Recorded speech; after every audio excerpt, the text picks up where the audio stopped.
Отчаявшаяся собака-мать умоляла кошку о помощи. Но то, что произошло дальше, потрясло весь мир.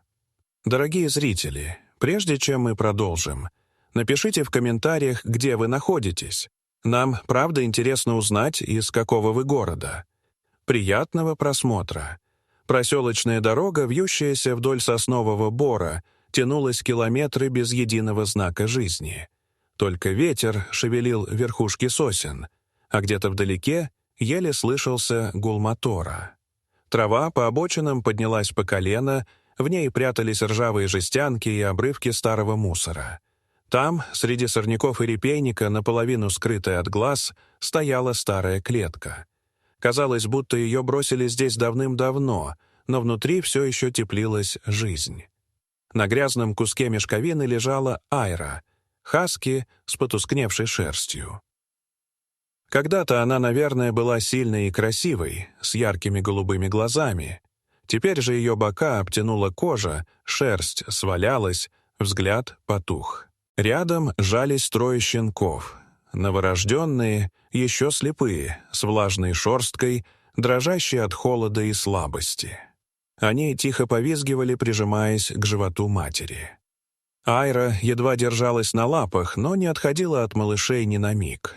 Она подняла голову, протянула морду между прутьями и замерла, вглядываясь в пустую дорогу. Глаза блестели не только от слабости. В них была мольба. Она ждала, что кто-то появится. Но дорога была пуста.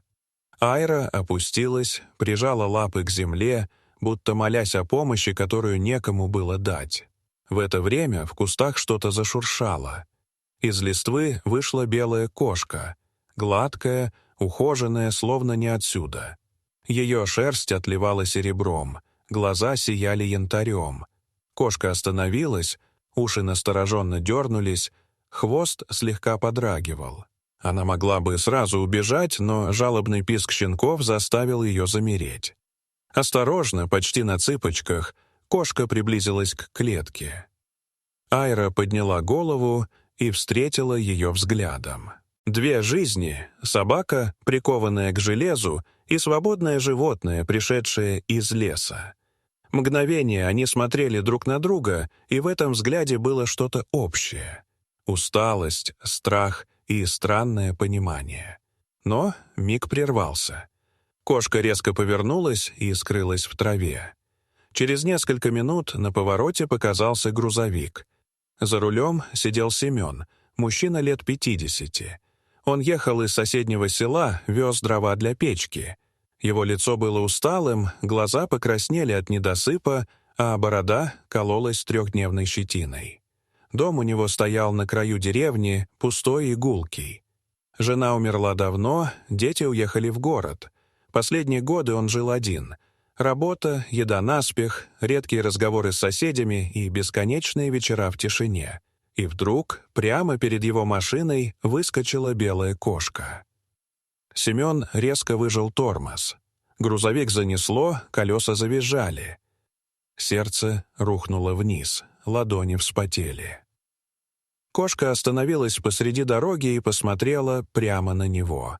Потом сделала несколько быстрых скачков вперед, снова замерла и оглянулась. Словно ждала. «Чёртова кошка!» Пробормотал Семен, но мотор заглушил и вышел. Любопытство пересилило раздражение. Он пошел следом, продираясь через кусты. И там, среди бурьяна, увидел клетку. Внутри лежала Айра с щенками. Он замер, не веря глазам. Изможденная хаски подняла голову, ее голубые глаза встретили его взгляд.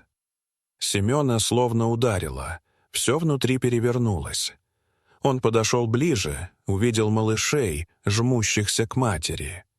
Злость поднялась мгновенно, на того, кто мог оставить живых существ вот так, на голодную, холодную смерть.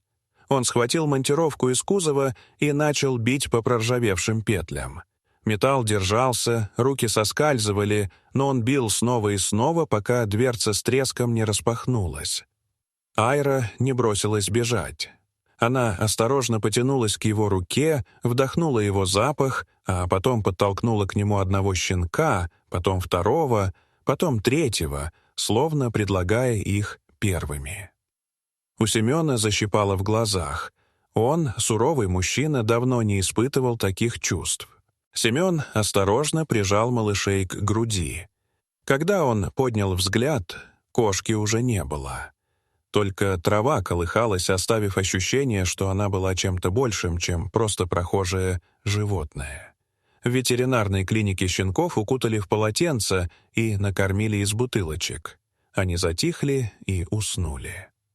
Айра лежала у ног Семена, доверчиво уткнувшись носом в его ботинок. В коридоре он сидел молча, потом вдруг пробормотал: «Дом у меня пустой. Слишком тихо. Может, это и к лучшему, что вы появились.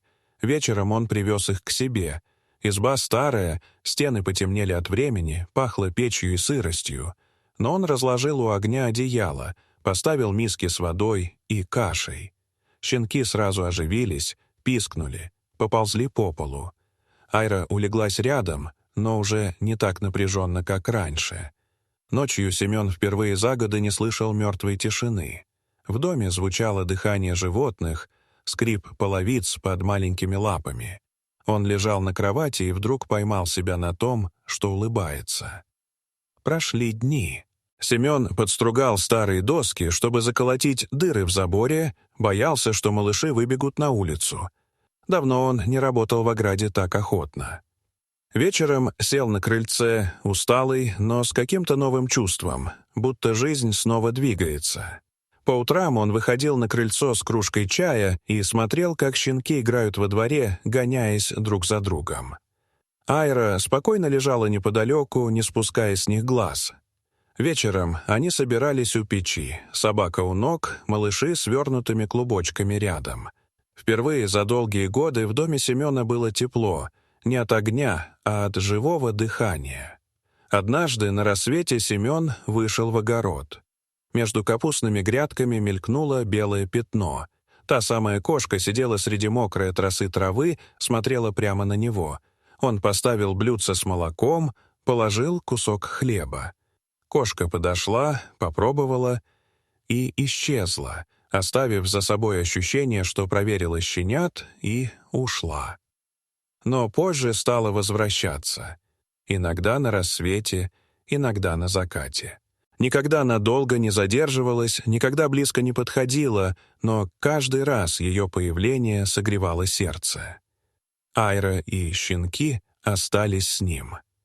Эта встреча подарила Семену счастье. Его дом перестал быть пустым, а жизнь больше не была одинокой.